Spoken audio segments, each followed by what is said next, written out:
नमस्कार, मैं हूं चंचल रावत और आप देख रहे हैं न्यूज़ 18 का digital platform. Iran, America, Israel उससे बड़ी खबर आ रही है। ईरान के सुप्रीम लीडर चुने जाने के 10 दिन बाद भी अमेरिका को मोस्तफा खामनेई का कोई सुराग नहीं मिल पाया है, जिसको लेकर ट्रंप पूरी तरह बौखला गए हैं। वहीं अमेरिका ईरान के नए सुप्रीम लीडर को खोजने में लगा हुआ है। अमेरिकी खुफिया एजेंसियों ने भी मोस्तफा खामनेई के लिए इनाम के दाव की चाल चल दी है।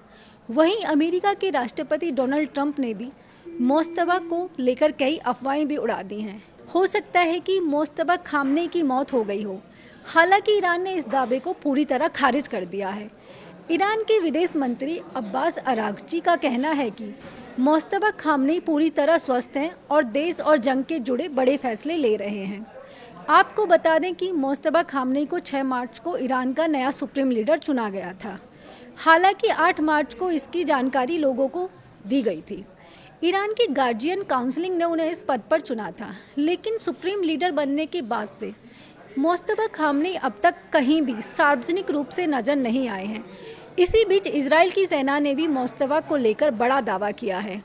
इजराइल की सेना के अनुसार 9 मार्च को हुए एक हमले में मोस्तफा खामनेई घायल हो गए हैं, जिसके बाद उन्हें तुरंत किसी सुरक्षित जगह पर ले जाया गया है। अमेरिका ने कहा है कि जो भी उनके बारे में सही जानकारी देगा उसे इनाम दिया जाएगा। वहीं अमेरिकी सेना ने भी मोस्तफा खामनेई को अपनी हिट लिस्ट में डाल दिया है। अमेरिका की कोशिश है कि वह जैसे पहले उनके पिता अली खामनेई को निशाना बनाया गया था, वैसे ही जूनियर खामनेई को भी टारगेट किया जाए।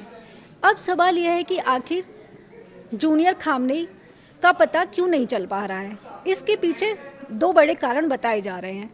पहला कारण यह है कि मोस्तफा खामनेई के बारे में बहुत कम जानकारी सामने आई है। 8 मार्च को ईरान के सुप्रीम लीडर बनने के बाद भी उनके बारे में ज़्यादा जानकारी को सार्वजनिक नहीं किया गया है।